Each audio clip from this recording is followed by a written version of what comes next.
Saludos a toda nuestra audiencia y bienvenidos a otro episodio del consultorio. Como siempre, suscríbase a nuestro canal de YouTube y aprenda las notificaciones para la campanita para que le lleguen las notificaciones. Puede seguirnos también en todas nuestras redes sociales bajo el consultorio PR. Siempre me gusta mandarle un abrazo bien grande a toda la comunidad en la Florida, en Texas, en Latinoamérica, incluso hasta Alemania y España que nos están viendo. Si usted tiene alguna sugerencia, ¿verdad? Porque las condiciones son comunes, ¿verdad? A todo el globo terráqueo. Puede sugerirnos a través de los comentarios de qué otras condiciones o si tiene dudas específicas del tema del que vamos a hablar hoy, lo puede poner en los comentarios y poco a poco pues lo vamos a ir atendiendo. Hemos empezado en este podcast ya luego de un año a traer también a ustedes las experiencias de los pacientes y cómo enfrentan sus diversas condiciones. Y de hecho hoy tenemos prácticamente una heroína. Su historia, tuve la oportunidad de leer una entrevista en la revista Vida.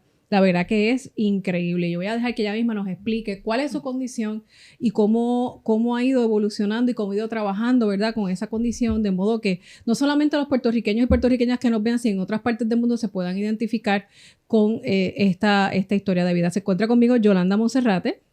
Hola. Gracias por estar con nosotros. Gracias por la invitación. Y también la doctora Grace Viña, quien es psicóloga. Yes.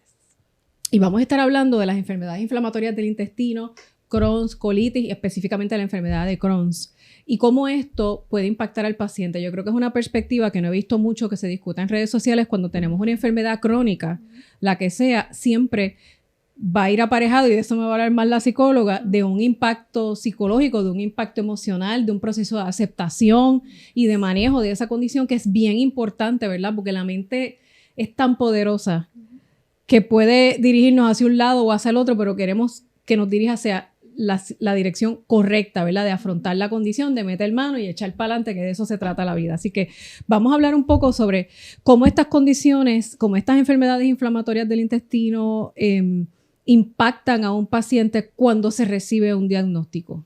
Ok, primero que todo, por todo lo que mencionaste, de que la salud, para hacerlo más metafórico, lo podemos ver como una pirámide. Una parte física, una parte mental y una parte social dentro de un contexto, ¿verdad? Una historia de vida, una cultura. Si vemos la salud desde ese punto, tenemos que asumir que la pirámide, si una parte se afecta porque recibe un impacto físico, pues las otras dos partes también van a afectarse. Así que creo que eso es bien importante para sustentar que va a ser muy normal que si yo recibo una noticia como una condición crónica de salud o estoy navegando una sintomatología física difícil, drenante, pues claramente va a haber una respuesta emocional y un impacto social en la vida de la persona. Así que cuando tú recibes una noticia así es sumamente esperado sentir, punto. Y hay que dejarse sentir, no hay emociones buenas ni malas y hay un proceso que se da. Esto depende siempre también de la historia del paciente, del trayecto para llegar al diagnóstico, de la severidad del diagnóstico. Así que claramente cuando tenemos un recién diagnóstico, yo diría que lo primero que tenemos que hacer es identificar expertos, identificar un equipo que cubra necesidades dentro de esa pirámide y de esas partes, ¿no? Yolanda, en tu caso, tú comenzaste a tener síntomas cuando estabas en la escuela, en escuela elemental, intermedia, escuela superior. ¿Cuándo tú empezaste a tener síntomas indicativos de que no todo estaba bien? Bueno, como a eso de los 10 años yo había tenido varios síntomas, pero como niña al fin, pues yo me quedé callada. ¿Tú no dijiste nada? No. ¿Y qué síntomas tenías? Pues yo tenía mucha diarrea, muchos dolores abdominales, sangrado, mucho sangrado. Entonces, ¿ibas mucho al baño? Sí, yo iba mucho al baño, pero pues como yo también pues soy hiperactiva, pues entonces las maestras pensaban que yo me pasaba en el baño porque yo quería ir a jugar, con el agua y realmente no era. Y yo no lo sabía, obviamente, claro. no lo sabía expresar, no lo sabía controlar, porque realmente es que yo tenía muchos deseos de ir al baño todo el tiempo. Y muchas veces tuve porque no me dejaban ir al baño. Wow. ¿Y te pasaba? ¿Qué te decían tus compañeros, compañeras en la escuela? Pues que esto yo me lo callé. Esto lo viví yo. Me lo internalicé yo, lo viví yo. No decía nada. Yo no dije nada. Cuando yo empecé a sangrar, que ahí yo me preocupé, ya yo tenía como 12 años. Pues mi mamá me llevaba al médico normalmente, obviamente pues por los dolores abdominales. Y pues you name it, tú sabes, uno pues normal. Pero yo empiezo a sangrar, pero a sangrar es sin parar. Yo no veía excreta, era totalmente... Tenías como 12 años cuando eso pasó. Coágulos de sangre. Era todo el tiempo. O sea, que ese fue el punto de inflexión donde... E inclusive, yo era una niña y yo no había tenido todavía mi menstruación.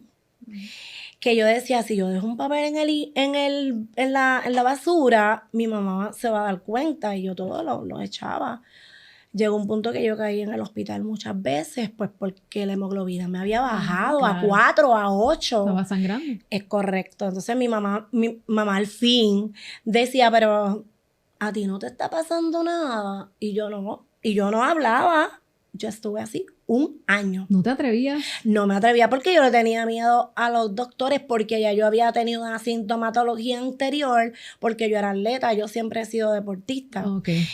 Y yo empecé a tener síntomas en mis rodillas. Se me acumulaba líquido, estaba teniendo problemas en mi coyuntura, que realmente es una sintomatología de la enfermedad de Crohn's. Okay. Pero obviamente yo no sabía, para aquellos tiempos que a mí me diagnosticaron, pues no estaba esto como ahora. Claro. Y en un momento dado yo me asusté tanto con esto del sangrado, y iba mucho al hospital, entonces no me encontraban nada, porque así yo no hablaba, pues no me encontraban nada. Pues llegó un punto que yo le dije a mi mamá en una conversación viendo una película, ay, yo te tengo que decir algo. Obviamente mami siempre me decía, no está pasando nada, mamá, al fin. Claro, ya se sospechaba. Ajá, pero yo callaba. 1 año es mucho tiempo. Ajá. Y verdad, yo le recomiendo a todo el mundo que no lo haga. Y llegó un punto que yo le dije a mi mamá que mi amiga, mi situación lo proyecto en una amiga. Mi amiga está sangrando y mi amiga está pasándole esto, mami, mira, y ella se siente asustada porque ella no sabe qué va a hacer, y mi mamá me dio el susto de la vida. Tu amiga se puede morir, tu amiga esto, pero mi mamá ya sabía que era yo. Claro, claro. La amiga era realmente yo misma, Claro. mi amiga imaginaria, pero Ajá. entonces pues en ese momento... No, yo no soy. Ella me seguía diciendo, pero eres tú. Ajá. Y yo no. Yo le seguía diciendo, no, yo no soy. Si no, yo te hubiera dicho, yo no tengo por qué mentirte. Ajá. Y mentirte fue que pasaron varios meses y volví y caí en el hospital mucho tiempo. Y le dije que era yo. Y ahí es que entonces llegan al diagnóstico, No. Yolanda. A ¿Cómo mí- llegan al diagnóstico? A mí me llegaron al diagnóstico porque entonces, pues, por lo de la situación a mí me diagnostican artritis reumatoidea a mis 13 años. Okay. Y mi mamá como que artritis reumatoidea, Esto como- ella es esto como- joven. esto como Ajá. que no me está cuajando. Mami no le... Entonces a mí me salían unos quistes pelianales Ujú. en el área, ¿verdad? Ajá. De las nalgas. Y lamentablemente, pues, ahí es que empieza todo. Porque entonces empieza el reuma, luego me salen las fístulas, y ahí entonces me empiezan a llevar a donde el cirujano, me operan, vuelven y me salen, vuelven y me operan, vuelven y me salen. Y me estás hablando de algo que suena como doloroso. Bien doloroso. Ujú. Pues yo perdía días de escuela porque yo no podía ni caminar, no me podía sentar, no me Claro, podía nada. exacto. Y cuando caí en el hospital yo perdía el primer semestre porque el segundo me lo contaban por 2. Era algo crónico, Wow. era algo doloroso. Pues da la casualidad que mi reumatólogo conocía a un gastroenterólogo pediátrico, pero él venía una vez al mes a ver sus pacientes de Ujú. Estados Unidos. Y es el doctor Chico Wicks, para aquel tiempo. Y entonces pues me dijo él, mira, pues te voy a llevar y te voy a sacar yo una cita y yo te voy a acompañar. Y así empezó todo. Cuando él me hizo el estudio y me hicieron todo, que para aquel tiempo no había eso de que te hacían una colonoscopía. Ujú. No, era suerte y verdad, bébete todos estos medicamentos. Y me lo diagnostican. Ujú. Que mi doctor dice, tú tienes Crohn's, pero no me lo dice Chico Wicks, porque Chico Wicks en ese momento no está. Obviamente ellos hablando, el reumatólogo se sienta con mi mamá. Ella tiene Crohn's y mi mamá como que, ¿qué es eso de Crohn's? Exacto, me imagino que la primera Y reacción, da la casualidad ¿qué es que es esto? reacción, que cuando en ese momento estaba la campaña bien fuerte del SIDA. Y yo decía, Dios mío, esto se me pegó en algún lado la ignorancia, Ujú. ¿verdad? Y pues nada, no había artículos, no había muchas cosas. Yo fui una de las primeras, ¿verdad? Y ahí entonces mi doctor me dice, mira, aquí hay una persona que yo entiendo que te puede ayudar. Claro. Y ahí es que yo llego a la mano de Estel Torres a mis 14 años. De Estela Torres. Y desde ahí no nos hemos Y separado. como dice la doctora Torres, que siempre ahora de adelante hay que sospechar enfermedad inflamatoria del intestino. Desde muy pequeños, ¿verdad? Antes, como bien decía Ella es Yolanda... la que te explica qué es la enfermedad de Crohn. No me la explica mi doctor, me la explica el doctor Salvador Vilá, es reumatólogo. Y pues obviamente mi mamá todavía no entendía. Yo era una Era muy niña, nueva. yo no lo Ajá. entendía. Eso era completamente de no sé cuánto. Yo era una aquí en Puerto Rico, porque Sí, sí en era Estados muy nueva. Unidos, pero aquí no. Y entonces cuando llegó a las manos de obviamente allá al recinto de ciencias médicas, donde la doctora Estel Torres, que ya atendía adultos, yo fui una de las agraciadas que ella me Ajá. pudo, ¿verdad?, atender junto con el doctor Juan Lojo. Pues ahí comienza mi odisea. ¿Y cómo te Y- explican qué es lo que tú tienes? ¿Qué Pues, es la enfermedad de Crohn? Es que realmente cuestión de explicar, fueron muchas hospitalizaciones, muchos dolores, muchas situaciones, ¿verdad? Antes de yo poder entender qué era. Y cuando me explican que es una enfermedad, ¿verdad?, intestinal inflamatoria, aguda, que no tenía cura, que pues que tenía que tener una buena alimentación, Que es impredecible. que era impredecible y todas esas cosas, pues la doctora obviamente, ¿verdad? Antes no había estos biológicos que existen ahora, que te Claro. pueden controlar súper bien. Pues 25 millones de pastillas, el tratamiento, las visitas al médico, estudios, sangre, muchos estudios, porque he participado en todos los ¿Te estudios. llegaron a operar? Tengo 27 operaciones. 27 operaciones. Yo estoy ostomizada Como consecuencia como consecuencia de las obstrucciones que he tenido de la enfermedad. De la enfermedad. Ujú. 20, o sea, tú has pasado por un 27 montón. veces. 27 veces. ¿Cuánto influye la actitud que tú te has tenido como paciente para estar donde tú estás Bueno, ahora? yo entiendo que la actitud es lo más importante en todo paciente. Primero, en toda enfermedad. No solamente en la del Crohn, es en toda enfermedad. Es como tú veas, ¿verdad? Esa condición o ese diagnóstico que te dan en el momento. Y es cuestión de tú querer seguir, cómo tú lo vas a ver, cómo tú lo vas a enfrentar. Porque eso está ahí, eso no va a cambiar. Un diagnóstico no te lo va a cambiar, ¿verdad? Menos que el Todopoderoso te sane. Claro. Pero dentro de todo, eso nadie te lo va a cambiar. Aquí hay dos aspectos, doctora. Yes. Supongo que tiene que influir en cómo ese profesional te da ese diagnóstico y qué herramientas utiliza para verbalizarlo, ¿verdad? Sabemos que no todo el mundo tiene pues, ciertas capacidades, ¿no? Los mismos recursos, sí. Los mismos recursos en términos emocionales. Y cómo el paciente asume ese diagnóstico. Yes. Primero, ¿hay alguna manera correcta, no sé si es la palabra, de que ese profesional de la salud le dé el diagnóstico al paciente? Bueno, definitivamente. O sea, un lenguaje y una postura que demuestre seguridad, que sea real. No podemos tampoco, ¿verdad?, poner las cosas bien bonitas, sino Pero real y haber como transparente. empatía, ¿no? Claro, definitivamente. Y yo creo que también el concepto que conocemos aquí de arroz y habichuela, o sea, saber y bajarse al nivel, a la forma que el paciente se expresa, a lo que puede comprender, es crucial, ¿verdad? Y yo creo que, como Yolanda probablemente lo va a decir en algún punto, el grupo de personas, ¿verdad?, ese equipo, esa relación que tú creas, más allá de cómo te digo la noticia, es cómo se da esa dinámica y esa relación en ese, ¿verdad?, en ese momento del diagnóstico. La historia de Yolanda es bien, ¿verdad?, es bien fuerte, es bien difícil porque también hay un contexto alrededor del momento que fue. Claro. Y yo creo que es bien importante que las personas que nos están viendo sepan eso, porque un diagnóstico de enfermedad inflamatoria del intestino en este momento de la historia es difícil, es distinto, discúlpame, a cuando ella lo recibió. Y el trayecto de la historia de Yolanda tiene que ver con su cuerpo y su sintomatología, pero también con el tiempo en que ella recibió esta noticia. Así que yo creo que eso es sumamente importante, ¿no? En cuanto a el estrés, existe una relación... Con todo el cuerpo, muchachas. Y de hecho existe yo creo que con un montón de cosas en nuestra vida, eso influye un montón, pero específicamente en enfermedades inflamatorias del intestino, enfermedad de Crohn. Cuando tú estás en estrés, ¿qué pasa? ¿Qué no pasa? Cuando yo estoy en estrés, ¿qué no pasa? Cuando yo estoy en mucho estrés, obviamente, yo creo que todos los seres humanos, ¿verdad? En un momento dado, no importa qué diagnóstico tenga, hasta su vida normal, aunque no tengan ninguno, tienen estrés. Algún ¿verdad? grado de estrés vamos a tener. Es correcto. Es como, y más en este país. Es de la manera en que tú realmente pues, lo vas a tomar o lo vas a desarrollar.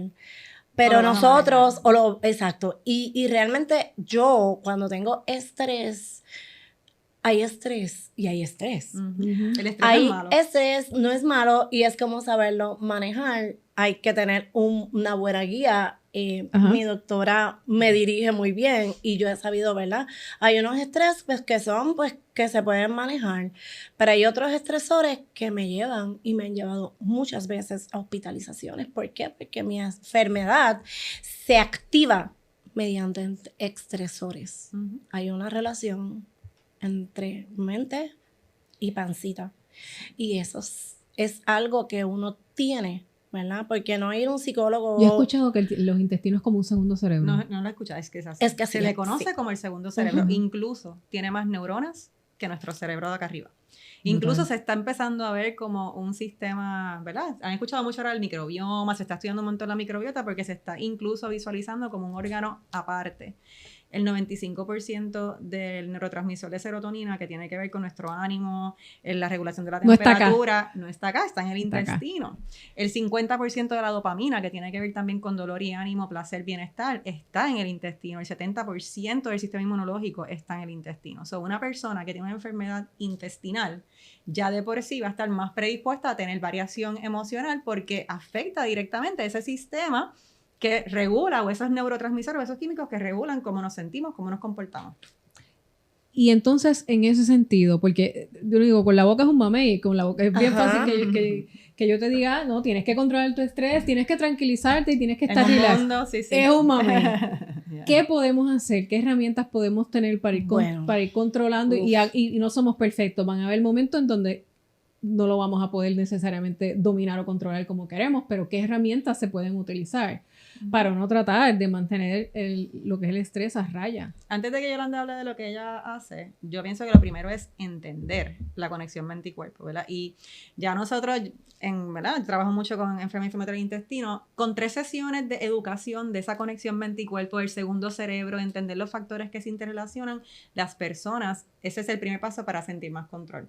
Porque como bien dices, si yo no entiendo qué me pasa, yo te puedo decir, respira, relájate, y tú estás aquí como que, pero mira esta, que viva mi vida, ¿cómo me voy a relajar? Porque cuando yo no entiendo lo que está pasando internamente y los factores que influyen, estoy más propensa de que las estrategias no funcionen. Así que hay un montón de cosas y a cada persona le funciona algo distinto, pero el primer paso es buscar un recurso que te enseñe sobre qué es esto. Y ahí viene el tema de que hay un psicólogo para qué, si yo no estoy loco, porque no se trata de tener síntomas, se trata de entender esa conexión y los factores que influyen para que puedas manejar y tolerar el mundo mejor y por consecuencia manejar una condición crónica. Así que ahora habla tú de qué te funciona, Yolanda. Bueno, realmente hay muchas herramientas, ¿verdad? Yo entiendo que el faro y la herramienta principal es un profesional. No porque nosotros vayamos a un psicólogo significamos que nosotros estamos, o nos pasa algo, estamos locos, no. Eso es un tabú, eso es un mito realmente. Es un tabú para todas las cosas. Un tabú para todo y el cerebro es un órgano más y hay que ejercitarlo también. Realmente, pues, y entenderlo. Los psicólogos lo que hacen, pues, darte unas herramientas, ¿verdad? Conocer un poco más de ti pero realmente, pues, a mí me gusta caminar, ¿verdad? Cuando tú vas yo tengo esta situación y tengo mucho estresor, depende de qué estresor tenga, claro, ¿verdad? Porque si es un estresor bien estresante que me llevó al médico, pues a veces yo llamo a Grace y le digo, necesito verte hoy, no es mañana, es hoy. Y ella sabe porque ella me conoce. Oye, ella me conoce full. Y yo camino. Eso te ayuda mucho, ¿verdad?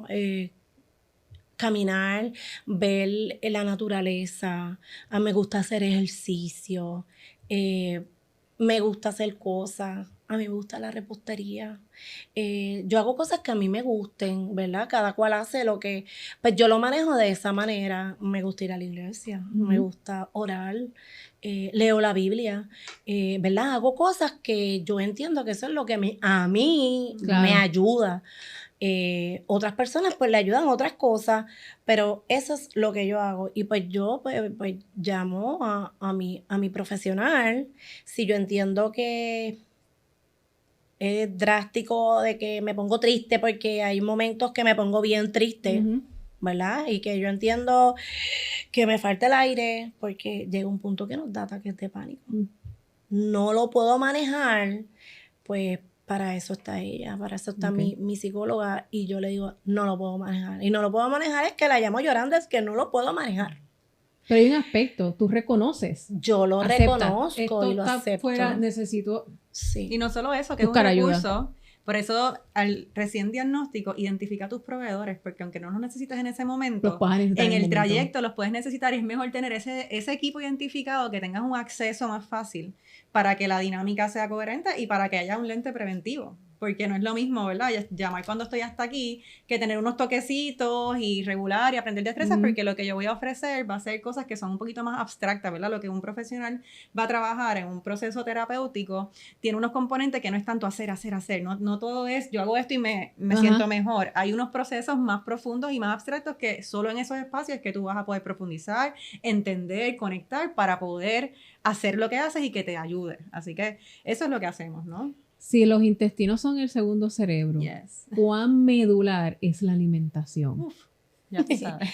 El otro pilar de trabajar enfermedades inflamatorias del intestino. Bueno, en cuestión de la alimentación, obviamente, esto de los pacientes de Crohn's y colitis, en general, somos cada individuo. Pues cuando... Y quiero hacer una cosa aquí. Una cosa es Crohn's y otra cosa es colitis. Es correcto, sí. Se parecen, pero no. Se parecen. Sí, pero lo que te digo es que cuando nos diagnostican, pues en esos días, como pasamos dolor, pues nos portamos bonito. Uno se aguanta, Sí, uno se porta bonito. Porque obviamente lo bueno es que, pues, una persona que es diagnosticada con Crohn's debería tener un equipo médico de un nutricionista, ¿verdad? Tu gastroenterólogo, su gastroenterólogo, tu nutricionista, tu psicólogo. todo, y a mí me abarca, gracias a Dios, todo. Y pues yo, si estoy errando en lo de la alimentación, pues yo llamo, ¿verdad? A quien tengo que llamar, que es a mi nutricionista. Y pero, ¿qué productos pueden, qué alimentos pueden ser desencadenantes? No todos los alimentos que yo no pueda consumir, otro paciente no le aplica. En el caso tuyo. Pues yo no como ningún tipo de fibra. Porque, ¿y qué es fibra? Pues las fibras como lechuga, yo no puedo beber. No me toques el mofongo. Es como fibra. Yo no como grano. Yo no puedo comer grano. Yo no puedo comer ensalada. Me como el tomate, que no debería por las semillas. Pero yo te aclaro que yo soy una paciente ostomizada. Y entonces... Mi alimentación es muy diferente a una persona que tenga Crohn's regular. Y no solo eso, una paciente ostomizada con 27 cirugías, que ha tenido obstrucciones, o sea, que depende también... La condición de enfermedad frontal intestinal es impredecible. So, depende cómo está tu condición. Si tienes síntomas activos, tu dieta se modifica. Si tienes síntomas activos con obstrucción, se modifica. Pero yo me imagino que las personas que tienen enfermedades inflamatorias del intestino no pueden andar por ahí probando cuánto pique hay, porque me imagino que es un factor común. No puede estar comiendo carne frita, porque las grasas saturadas, todas esas cosas. Yo aprendí a... ¿verdad? Y que la gente que entienda, no es que si usted no tiene esas condiciones se puede ir por ahí todos los fines de semana a chinchorear a comer mal, porque entonces la hipertensión le va a atacar. Y la microbioma se afecta. 20 cosas le van a pasar, eso no es saludable. Es correcto. Para ninguno. Es correcto. Ninguna. Pero realmente yo entiendo que esto es bien clave, ¿verdad? En tu progreso de tu enfermedad, tu alimentación. Pues yo me cuido, yo sé lo que yo puedo comer, lo que yo no puedo comer. Lo que no puedo comer no me lo como. Los desarreglos son pocos. Y los desarreglos que hago, los hago viernes, sábado y domingo. Si me da el dolor, que me dé en mi casa. Si me da unas diarreas, pues que me dé en mi casa. Es lo que más bien yo, ¿verdad? Hago. Es mi vida. Pero al principio... ¿Eso implica, por ejemplo, que en tu caso en específico tú tienes que andar con tus alimentos? No. Si viajas, por ejemplo... No, porque yo siempre que voy a un restaurante o a algún otro lugar, yo aclaro, yo no como ajo porque a mí el ajo me cae mal. Pues yo le digo a la persona, mira, yo soy alérgica al ajo. Porque lo estoy obligando a decirle que eres alérgico, a que no puedes, porque hay en las cocinas están las cosas ya, ¿verdad? Algunas están prehechas y preparadas. Y pues, aunque se tarde, yo se lo aclaro, mira, aunque se tarde más mi comida, por favor, pues yo siempre pido una pechuga, cosas que yo realmente puedo comer. Porque si yo voy de viaje, yo realmente, ahí sí yo me cuido, porque ya yo he estado en hospitales fuera. Claro. Ya yo he estado en Y no es lo hospitales. mismo en el lugar Es donde uno correcto. vive que No, pase exacto. afuera. Sí, pero yo me cuido y esto de los granos, pero pues me lo sustituyo por otros componentes. Y también está la dieta, ¿verdad? Que tiene que ver con reducir inflamación de forma general. Que cómo consumes el alimento también puede hacer una diferencia. Por ejemplo, ya no puede consumir granos, pero si tú mueles o usas el mismo alimento, lo cambias de forma, puede ser más tolerable para el cuerpo. Eso también Ok, qué interesante. son cosas que con O sea, tu que en el caso de los especialista- garbanzos no es lo mismo el garbanzo solo que un hummus, por ejemplo. Exacto, no es lo mismo. Lo que pasa, lo que Con la dice, cáscara. lo que estás hablando es lo de la dieta Dame. Bien, bien. Lo que pasa es que la dieta Dame, eso fue un proyecto que nosotros tuvimos, ¿verdad? En el recinto, pero yo no podía participar de ese proyecto. ¿Por qué? Porque yo tengo una colostomía y los pacientes que tenemos colostomía Es distinto. es muy distinto y pues nuestras consecutivamente, yo estoy yendo al baño todo el tiempo. Entonces, yo no puedo comer un hummus. Ujú. Yo no puedo comer un hummus, ¿por qué? Porque independientemente esté en el grano o esté molido, me hace el mismo efecto. Ok. Igual que las habichuelas. Pero más sin embargo, yo estuve por No, allí. por lo que me estás explicando, sin duda cada paciente es un universo. Yes. Quiere decir que después del diagnóstico va a venir mucho lo que los norteamericanos dicen el trial and error. Exactamente.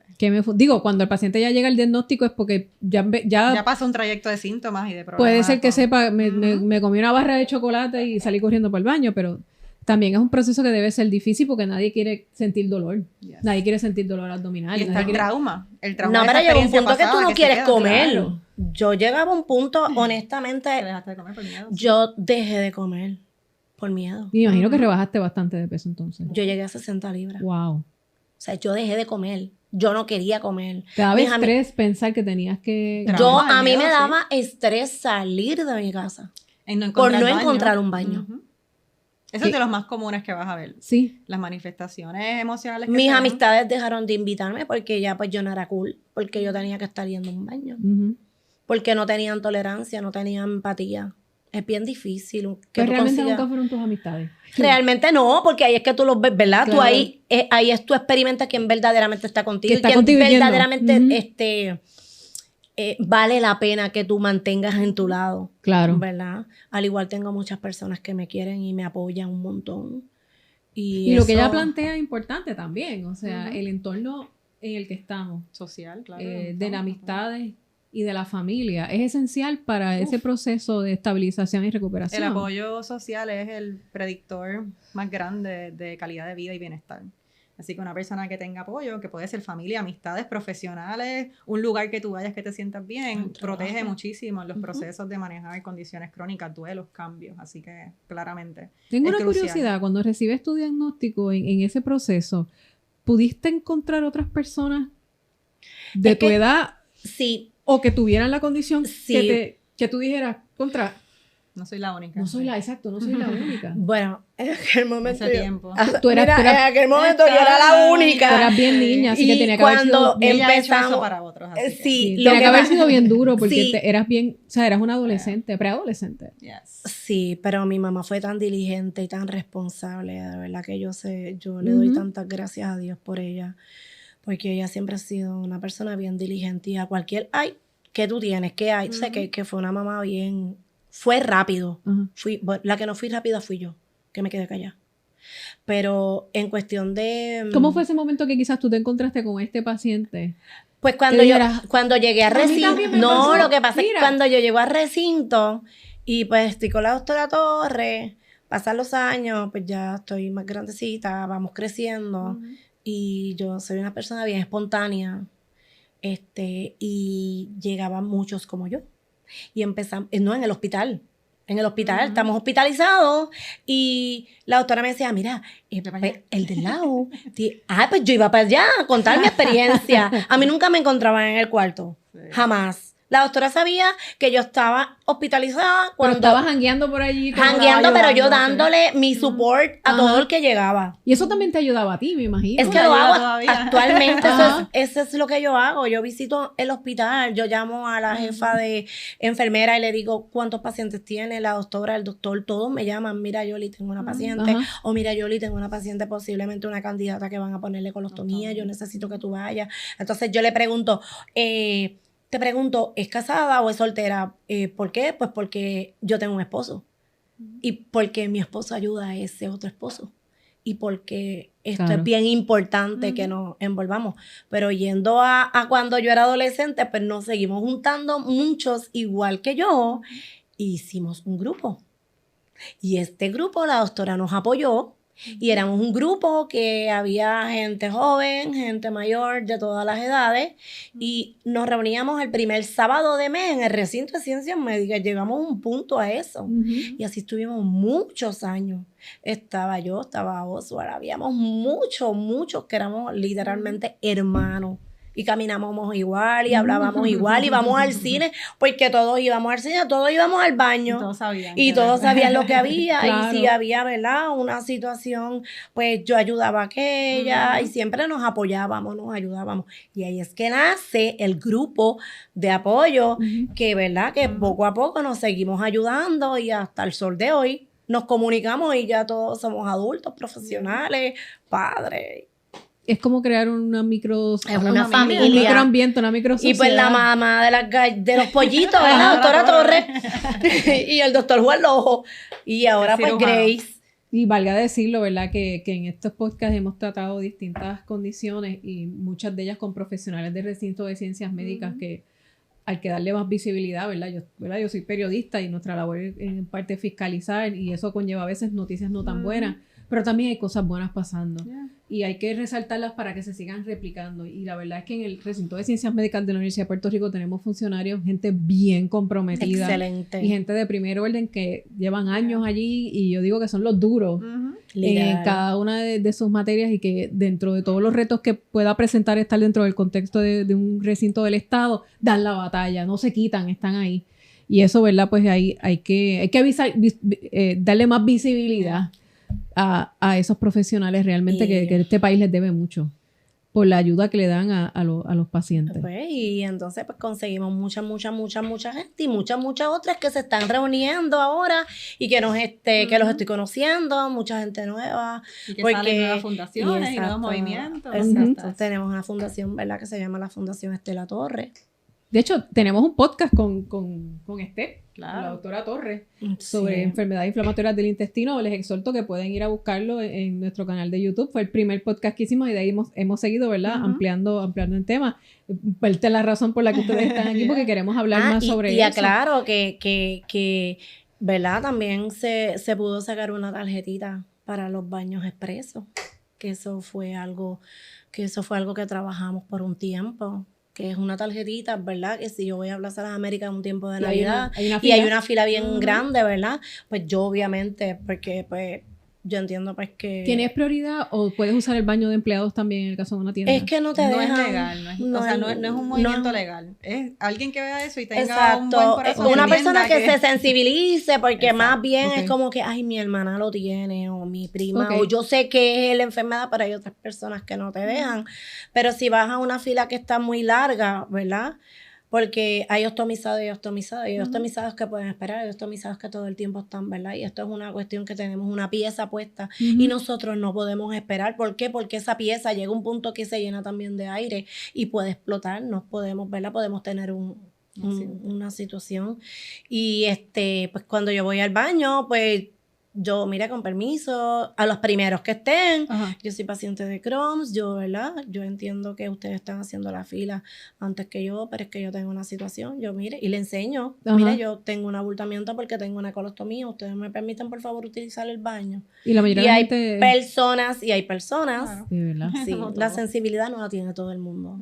Es que yo prefiero presumir lo mejor de la gente, pero es increíble que estas alturas lamentablemente, una herramienta concreta que da como lamentablemente algo, pensamos que todas las personas pueden ser sensibles, pero no todos son sensibles. Que sirve este podcast, ¿verdad? Para que la gente entienda y reflexione, ¿verdad? Que es importante Definitivamente. a nivel social ser empático Importante. con esta y cualquier otra situación. ¿Verdad? Que si sacan esa tarjetita, es una tarjetita azul y blanca que te la da tu gastroenterólogo, firmada por tu gastroenterólogo, que no es una cosa que se inventó. Eso se trabajó, ¿verdad? Hasta en el Capitolio, desde la fundación, y que es algo válido, y es tener empatía y tener tu corazón, que hoy, ¿verdad? No puede ser tú, pero quizás puede ser algún familiar tuyo cercano próximamente, que tú le des esa oportunidad para que esa persona, por favor, pueda así, ¿verdad? Usar el baño directamente, rápido y veloz, porque lamentablemente no tenemos, ¿verdad? La misma manera en la que ustedes van al baño, igual que nosotros. Tengo una curiosidad, porque tú has vivido pues, muchos cambios en lo que son los avances buenos de la medicina.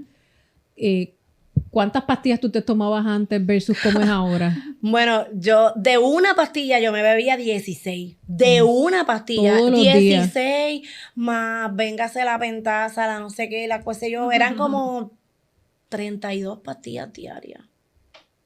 ¿Por cuántos años estuviste haciendo eso? Bueno, desde mis 14 años hasta mis 20 y tantos. Como hasta los, no mentira, como hasta los 18, porque a los 19 es que a mí me ostomizan. Ok. A mis 19 años, pues es que a mí me hacen la colostomía. Y entonces ahí obviamente cambia la... No, y ahí estaba adelantándose como todo, como la ciencia, ¿verdad? Evoluciona, ¿verdad? Cada anual, ¿verdad? Siempre van surgiendo los cosas medicamentos, nuevas cosas. diferentes. Igual que, ¿verdad? Hay mucho adelanto en la ciencia. Pues así seguimos hasta que pues seguimos con menos pastillas, pero entonces llegaron los biológicos y así sucesivamente y pues, ¿verdad? Cada persona es un mundo y cada persona es distinta y obviamente es un tratamiento diferente. Lo que quizás me tiene a mí ahora mismo estable es un medicamento que quizás a ti no te funcionó, claro, ¿verdad? Pero para que mi estabilidad llegara, pasó mucho dolor. Porque yo soy una paciente bien crónica. Yo no soy una paciente normal, en las condiciones normales de una paciente de Crohn's. Yo soy una paciente también, ¿verdad? bien crónica. Que hay diferentes niveles de severidad, tanto en colitis ulcerosa como en Crohn's, ¿verdad? Y que no todo el mundo que tiene el diagnóstico va a pasar la misma historia de Yolanda y viceversa. Y Yolanda es una paciente que, ¿verdad?, sobrevive mucho. Y sigue por ahí dando batalla y lucha, pero ayudando. Y creo que el mensaje es, con este espacio también, que sepan que esto existe, que cualquier manifestación que tenga que ver con tu sistema intestinal, pues preguntar, ¿verdad? Y no asumir que es algo normal para que se beneficien de los avances que hay y medicamentos mucho más sencillos. E ir al médico. Yo creo que todos los podcasts en algún punto lo digo. Google no estudió medicina. Por favor. Sí. Las redes sociales no estudiaron medicina. Hay buen contenido y hay mal contenido. El AI, que ahora también. Exacto. Mira, dentro de mi capacitación, la inteligencia artificial que le ponen hasta dentro los de mi resultados capacitación de ayudar a las personas, yo oigo a una persona, mira, pero ¿cómo tú empezaste eso? ¿Cómo te empezó? Y yo oigo a la persona, dime qué tú te sientes, cómo tú te sientes. Y yo le digo, ok, tú necesitas ver un gastroenterólogo. ¿De dónde tú eres? A ese punto, ¿de dónde tú eres? Obviamente porque llevo tantos años en el recinto, llevo tantos años conociendo tantos profesionales, no que me atienden, que han pasado por este cuerpo, o sea, que me han atendido a mí, después se han hecho doctores. Y tengo tanta confianza con tantos doctores que yo le digo, mira, tú dejas que yo te saque una cita con un doctor a ese punto, ¿verdad? Que yo, mira, llamo primero al doctor, te voy a enviar una paciente y obviamente hemos salvado muchas cosas antes de que sucedan, tú sabes, antes que tenga una crisis y así sucesivamente. Pero como a veces, otra cosa es que, mira, me ven bien, me ven normal, ¿verdad? Porque yo soy una persona normal, no soy anormal, pero dentro de las condiciones, muchas veces piensan que yo no tengo nada. Son enfermedades invisibles, es lo que quieres decir. Una persona como yo, que, ¿verdad? Yo siempre me gusta estar arreglada, porque me gusta estar arreglada, pero cuando voy al hospital y quiero visitar a un paciente, quiero proyectarle esa seguridad de que tú vas a estar como yo. Claro. Y cuando la doctora me dice, mira, Yolanda, yo necesito que tú me visites un paciente, es cuando mejor yo voy, porque yo no quiero, porque cuando a mí me hicieron mi colostomía, yo la pasé bien feo. porque yo no tuve a nadie. Y Yo eras no bien tuve a joven, tenías nadie. 18, 19 años. 19 años. Y yo no tuve a nadie que viniera donde mí. Bueno, las enfermeras, pero Claro. no es lo mismo tú como Un par. profesional que ¿Qué me lo digas que tú que no lo tienes. Siendo una mujer joven, ¿qué preocupaciones pasaron por tu mente en ese momento? Bueno, pues Que te dicen, yo "Tienes que hacer este era proceso". atleta, yo Ajá. era modelo, me iban a Sí. mutilar mi cuerpo, obviamente. Y yo dije, Dios mío, no me voy a poder poner un mahón, no me voy a poder, Bikini. voy a Un traje ponerme de baño. trajes de baño, yo no voy a poder, ¿verdad? Ponerme ciertos tipos de ropa, voy a tener que estar con una bata porque obviamente lo que hablaban eran de la dichosa bolsa, Ujú. que pensaba la gente que era una bolsa, como que uno hacía excreta y hacían las dos necesidades por el mismo sitio. Todo esto ha cambiado, pero en Claro. aquel momento yo me deprimí, pero que yo caí en el fondo, pero en el fondo. Gracias a Estel nunca me ha soltado de su mano y esa es como una madre para mí, y yo sé que para muchos, Ujú. pero para mí, ella y yo tenemos una relación, es una cosa diferente. ¿Cómo saliste de ese hoyo? Pues Dios, nosotros, ¿verdad? En mi hogar somos personas creyentes, somos espirituales. Y mi actitud. Un día me levanté, me miré al espejo y continué. Y cuando empecé a vestirme yo misma, ¿no? Que no te puedes poner nada apretado porque te puede salir una hernia y lo que dicen los médicos. Yo empecé a ponerme cositas apretadas, experimentar yo misma, ¿verdad? Pero dentro de lo que me ponía bonita, pero eso no es lo que tú como joven quieres. Y un día me levanté y un día me comí el mundo y mi actitud es lo que toda la vida y es una cosa que me ha ayudado en mi vida. Mi actitud, comencé, un día me levanté, me puse Pero creo bonita. y quiero abundar ahí, porque llegar a ese punto de sentirte triste o de tocar el fondo es importante. ¿Por ¿verdad? qué? Porque cuando tú te sientes bien, ¿se promueven o se dan cambios? Casi nunca. Te quedas estático. Entonces Porque te quedas también en el confort, te quedas ¿verdad? triste. Comfort zone, la zona de Yes. confort. Entonces, pero las emociones como en la sociedad las catalogan como buenas o malas, como que no debes deprimirte porque no, o sea, es diferente sentir síntomas o tener sentimientos de tristeza y depresión y estar en un episodio depresivo, ¿verdad? Son dos cosas distintas. Y adicionalmente, a veces el episodio depresivo, si tienes buenos recursos y buen apoyo, te permite luego integrar cambios y moverte, ¿verdad? Entonces, si ella no sentía y se permitía sentir, no hubiera llegado a ese punto de decir, ¿sabes qué? No, tengo dos opciones, o me quedo como estoy o Sí, hago esto otro. porque y es importante eso, como que, ¿verdad? Y las lo quiero personas resaltar. realmente que te quieren ayudar, que son los que están al lado tuyo, tus amistades, tu familia, eso te va a pasar, ay, eso va a pasar, ay, eso va a pasar, sí, pero tú no eres la que estás ahí, tú no estás en mis zapatos, Yes. Demasiado tú no positivismo sientes no es mi bueno. dolor, tú no Yeah. sientes cómo yo me siento, tú sabes, Y hay que abrazar eso. y exacto, hay que pasar las etapas y continuar Ujú. y seguir y caminar. Antes de la aceptación viene eso, viene la tristeza profunda y la Ujú. depresión. Usualmente así es el proceso, ¿verdad? Y está la aceptación, que es no estar de acuerdo, no es como que, ay, sí, tengo esto. No, esto está ahí, seguirá ahí, no me encanta, no me gusta, No se pero va a ¿qué ir. puedo hacer para tomar control? ¿Verdad? Y eso es lo que hace el proceso. Pero para llegar ahí tienes que pasar por esas otras emociones. Yo creo que es importante porque volvemos decirlo, buscar ayuda, Y es validar, me empoderarte siento de así. que está bien sentirse así, no me puedo sentir feliz ahora mismo, como que no me Claro. siento bien, eso está bien, ¿verdad? Exacto. Porque empujar otras Y emociones otras complica. veces que he tenido todas las demás operaciones, pues también yo decía, Dios mío, pero Sí, Otra pero- más. otra más, pero ¿por qué? Si a mí Ujú. ya me cortaste un pedazo y ahí es que tú te sigues, ¿verdad? Educando de que esto no tiene cura. Tienes que entender lo que no tiene cura, pero tienes que trabajarlo para que no te vuelvan a cortar. Pues no es necesariamente que tú comas bien, porque hay gente que dice, no, porque es que yo me alimento bien, porque volví para el hospital. No, porque la enfermedad es así. Ujú. Tienes que controlar tus estresores, tienes que controlar tu alimentación. Dentro de todo, puedes estar viviendo una vida espectacular y de momento Y te caer en el ataca. hospital, Ujú. porque es así, pero tienes que manejarla, tienes que pensar diferente, pero para tú pensar diferente, tú misma tienes que pasar por esas etapas. Y no te creas que se me ha hecho fácil, No. porque yo he Y es sido es cambiante. paciente, yo he sido bulliada en mi área laboral. Por tu condición. Por mi enfermedad, por mis idas al baño, por el hedor. Yo no lo controlo. Yo no tengo ni certeza cuándo yo voy a evacuar. Mi cuerpo lo hace solo. Claro. Ya yo no tengo colon. Yo no tengo el control de nada en mi cuestión gastrointestinal. Yo no puedo decir, no, sí, yo puedo esperar o cuántas veces voy al baño.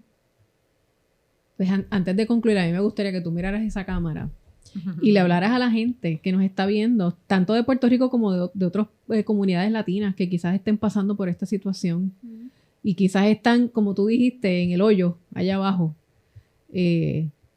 pero se puede salir del hoyo y hay que salir de ahí. Pues sí, les exhorto a que se conozcan, a que se abracen, a que pues tienen una enfermedad y todo se puede, pueden continuar, pueden seguir hacia adelante, siempre y cuando tengan un buen equipo médico, es bien importante, y que realmente no se den por vencidos jamás, porque realmente como Dios lo hizo conmigo y como yo he podido, ustedes también van a poder hacerlo.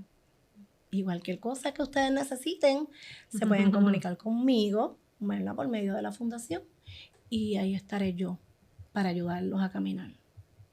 Le doy las gracias a ambas. Ya un poco el tiempo nos traiciona, pero que sea esta la primera de muchas de orientación sobre estas condiciones, ¿verdad? Y cómo podemos manejarlas y echar para adelante, ¿verdad? De lo que se trata, de tener estabilidad y calidad de vida al final del camino, ¿verdad? Gracias a ambas por estar con nosotros. Y gracias. Es un placer haber podido contar con una heroína como tú. Gracias. Que se mantiene, eres como los árboles. Gracias. Siempre de pie. Eso es así. Gracias a ambas por estar con nosotros. Gracias. Amigos, hasta aquí el consultorio. Será hasta la próxima.